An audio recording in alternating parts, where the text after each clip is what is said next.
everyone. Thanks for coming in today. Today we are talking about our Outside the Box Thought series. This is session number 1, titled Utilizing Social Media. So, what is social media? Social media has been a growing phenomenon for years back in the MySpace days, which is now MySpace. I don't know what's going on with MySpace anymore, but high five. It's started with high five. High five. Okay. There you go. It's constantly evolving. Here's just a sample of what can be considered social media. And this isn't even everything, but it goes just beyond the Facebooks, the LinkedIn's, the Twitters out there. There's social media for everything. In real estate, we have some sort of niche social medias that you can tap into with Zillows and Trulias. We're going to talk a little bit about those today. But again, we're just kind of going to be focusing on the big 3. But remember, don't limit yourself to those.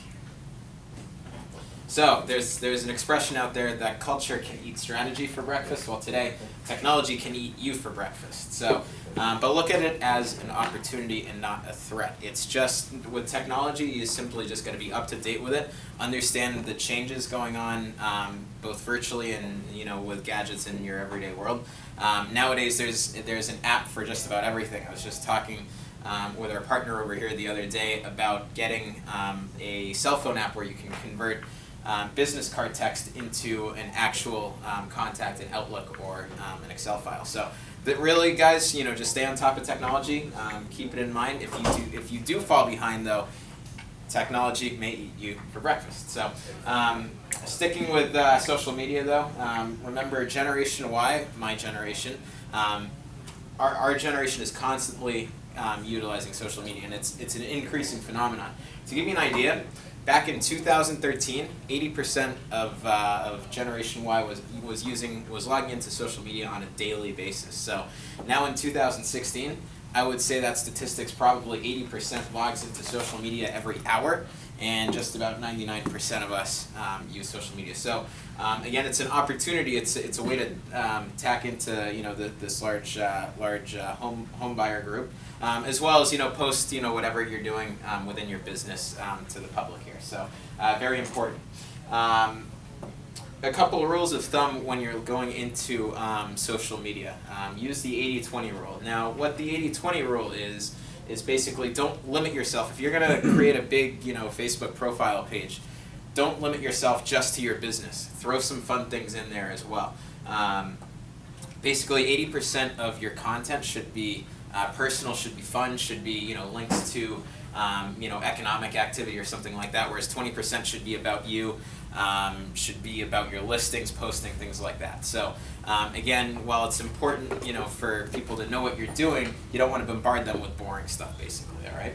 And be creative with what you put up there. There's many different things to do that you can use within Facebook or with any of the others. So this chart here, I don't know if you guys can read this, but Facebook dominates as a social media platform for news and information, which basically means that people these days are actually over 50% of my generation both uses it daily, but uses it occasionally here for getting their news, what's going on in the world actually. So if I found out yesterday that Prince died through someone on Facebook, somebody posted about how he passed away, and that's how I found out.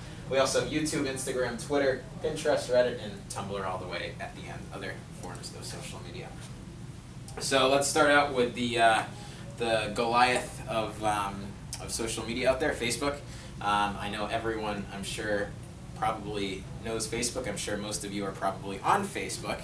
However, a lot of you might not know that you can actually create Facebook business pages, which are separate from your personal pages that you can control, update constantly, and really bring, invite all your friends to that would be separate. Because basically your personal Facebook page lacks the professionalism that you want with your posts that are going to go, that are advertising you as a business professional. That's why it's important to have a separate page where you send all that information, all the information about your listings, clients, people that you're looking for. Put those on your business page, but make sure you differentiate it and separate it from your personal life. Invite your sphere of influence to your Facebook page. You know, whether it's your friends on Facebook, whether it's maybe not your friends on Facebook.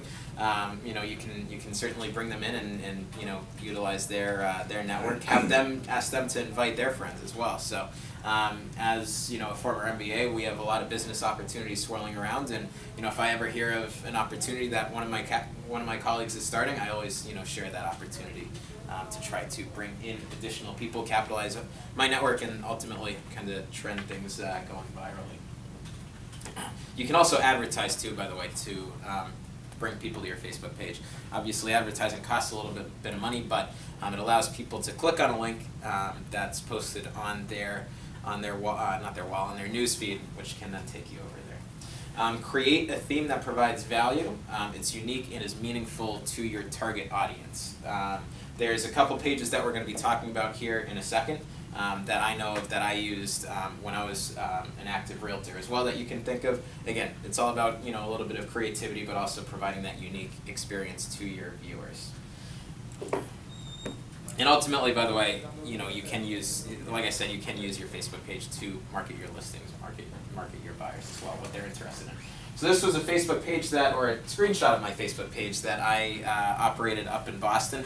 I actually got it started right when I started getting into real estate. Now that was when I was 23, 3 years out of college, but you know, again, a lot of 23-year-olds at my age are still in college. So the focus of it was called the Apartment Hub of Boston, and basically the purpose of it was to bring roommates together in the Boston area. You know, Boston, it's a big university city. You know, with all sorts of universities around: Boston University, Boston College, Northeastern, Harvard College, Harvard University, Massachusetts Institute of Technology. The list goes on and on. Lots of small ones as well. So, and as a 23-year-old just starting real estate, I appealed to other people like that. So what I did is I'd actively go out and actively find people on the local UMass Boston web pages, Northeastern roommate pages, you know, because I'd catch them, you know, looking for, posting about looking for a roommate. So this was a forum to bring people all together. Now, you know, my job here was I would post interesting listings that would be good for roommates. This one was a spot over in Back Bay on Kelton Street, 2-bedroom, 1-bath. For $1,800, so for 2 people, if you can find 2 people together on the webpage, they can both go into it together, and $900 a month for a room. Guys, $900 a month for a rental in Boston is a very, very good deal.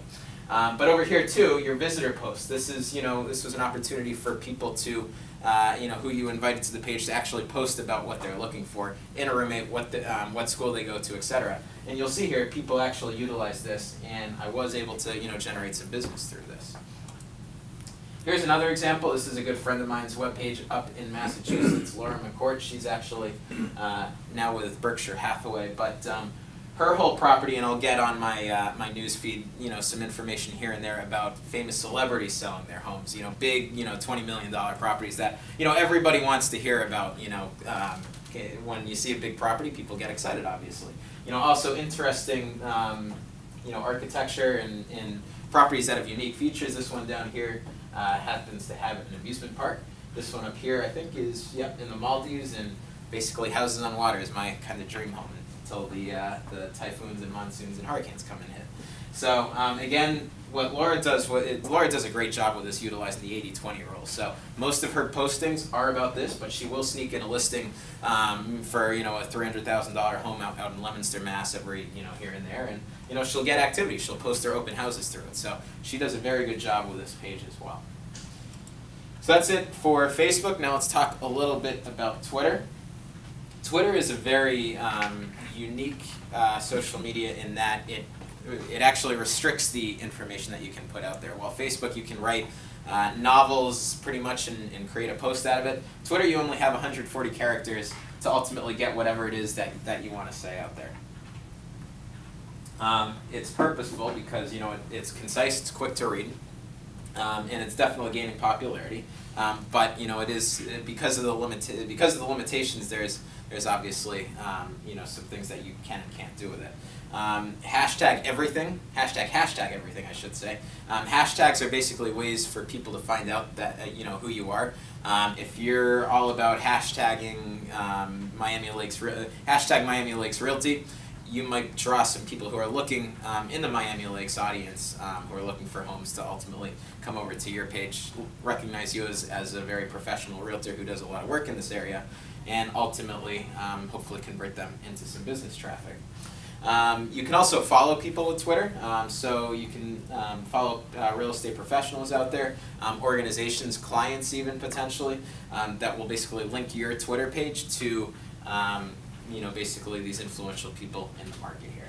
So to give you an idea, again, utilizing those 140 characters or less, here's a couple tweets that I came up with, because I tweet a lot. 784,900, 2400 Brickell Key Drive, 3-2 new construction with stunning views of South Beach, or S Beach I should say, pool, gym, valet, close to food, 95 shopping. So again, that could be an advertisement for one of your new listings. A quick 3-2 condo, emphasizes the fact that you got all sorts of amenities and you're in a very good location with this property.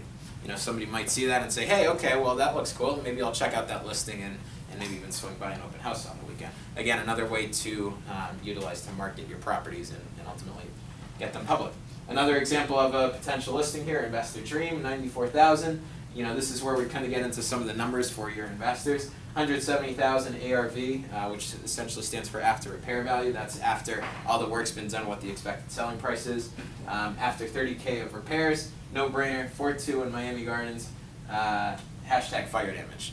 It's basically saying that, okay, well, guess what, this property probably is damaged due to a prior cooking issue or something like that started a fire, and it might appeal to contractors who specialize in that work. So it kind of gives people a quick idea of what you're looking for, and what's involved, and depending on who your clientele is like that. Couple influential folks to follow on the Twitter market if you guys do decide to create Twitter pages. This is Nobu Hata.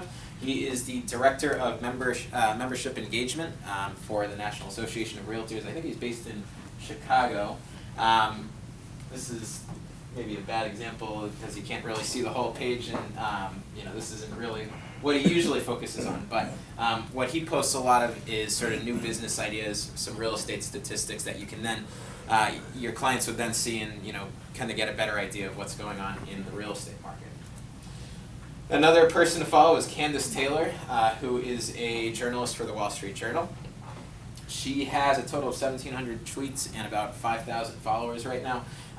Similar to Laura's Facebook page that I discussed, you have major residential transaction news, what's going on in the residential markets, and if you link into that, again, it kind of brings some interest to your page, with nice glossy, fancy photos of a living room on your Twitter page, for example. All right, so LinkedIn is the last of the three that we're going to really focus on for the big three of social media here. Social media, LinkedIn is more of a way to connect to your business network, okay? So it also basically allows you to create your virtual resume so that people out there can ultimately find you and connect and will want to do business with you.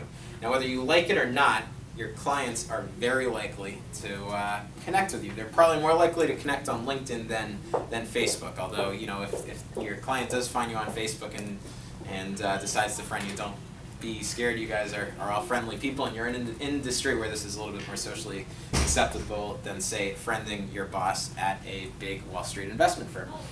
Lloyd Blankfein, I am not going to be friending anytime soon. So, again, what's great about social media, though, is it's a great way to get in touch with your business network, sort of your long-lost friends from prior experiences, prior jobs, even people that you stood across the table from, doing business deals with, and ultimately bring everyone together on your LinkedIn page. So with LinkedIn, you can also follow complementary companies. So for example, you can do the Lindemann Group, a company that focuses on title lending and legal services. You can also join Business Group, forums such as local real estate organizations, such as like a Miami National Association of Realtors chapter. Prop Pro is another example of one. Also your alumni networks. Your alumni networks are a great source of leads, guys. If you can tap into that network, that could be a very good spinning plate for you. One way to tap into that network is through your alumni pages. You know, if you can constantly, you know, let your alumni network know by posting on that group page, you know, you'll be the first, you know, if anyone's moving down to Miami and you're a University of Miami student, then, you know, there's a good chance that they'll recognize that and they'll keep you in mind when they're selling homes. So here is the page for RE/MAX. Again, you know, you can see here we have almost 30,000 employees just on LinkedIn alone. It'll show you how you're connected to a lot of the people in the network, and then, you know, a little description of the company, and then there will also be places for companies to post information, interesting news about market statistics, things like that, major new listings, company achievements, etc. Jumping away from the big three, but a couple of very specifically focused real estate social medias that you are going to want to keep an eye on are the Trulia and Zillow pages out there. You guys can create profiles out there, and you probably should. Just be very wary, and, you know, and keep an eye on it, because it's one of the first pages that I think that your clientele may see. Remember, real estate, the way people find real estate is constantly more and more being focused on websites. Internets, over 30% of people actually ultimately find their homes that they end up buying on the internet through websites such as Trulia, Zillow, Realtor.com, things like that. Now on Zillow, on Trulia, there's spots where, you know, it will say that you are, you know, a realtor. You're a realtor in the area, whether you're spending money to market yourself on these pages, or if they just decide to do a search for agents in the area.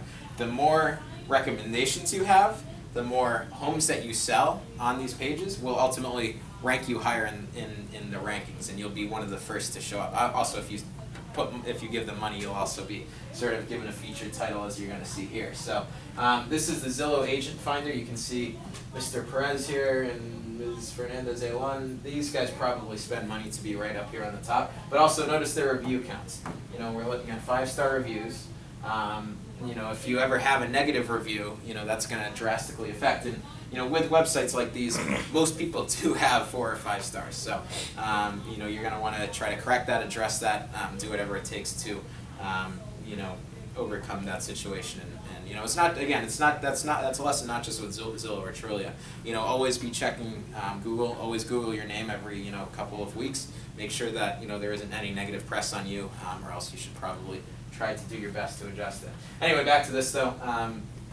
You know, again, these two up here, 27 total reviews for Dominguez and Mr. Cruz, 24 total reviews as well. So, you know, these guys are doing, you know, actively doing business, and as a result, they're showing up higher than just about anyone else. Your personal website, folks. These days, it's becoming more and more important, just because everybody is starting to create personal websites for their personal branding with real estate. It's not just necessarily a website featuring you, but nowadays it's more likely that you're going to want to create a website for each of your listings. It's gotten to that point. Anyone can create a website. You know, my 15-year-old brother can create a website these days. So, but, you know, again, ultimately it is a way that you need to advertise. It's a way that you can, you know, put in your signature and direct people to ultimately look for properties through. You can always attach MLS listings, MLS leads through your websites, and you know, again, utilize it as a means to benefit your clients. Let's see. So here's an example of one of my colleagues' websites up in Massachusetts. So Evelyn's been doing this for several years, actually. She is kind of the woman who got me into real estate, and she's got a great website here. You know, quickly, you know, it's well designed. You can see, you know, there's an opportunity to go into the MLS to ultimately search properties for it. You have links to all her social media. You see that she's on Facebook, Twitter, LinkedIn, YouTube. I think that's Google News feeds, and I don't even know what that last one is, but maybe WordPress, I think. So But you know, and you can go into, you know, searching homes, featured homes, which are her listings essentially. She does actively blog about the real estate markets.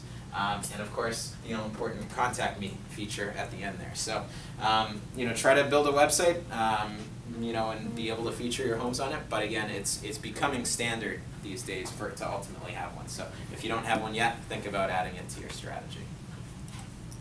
So that's it. Thanks so much for listening, and that concludes the presentation. Okay. Thank you. Thank you.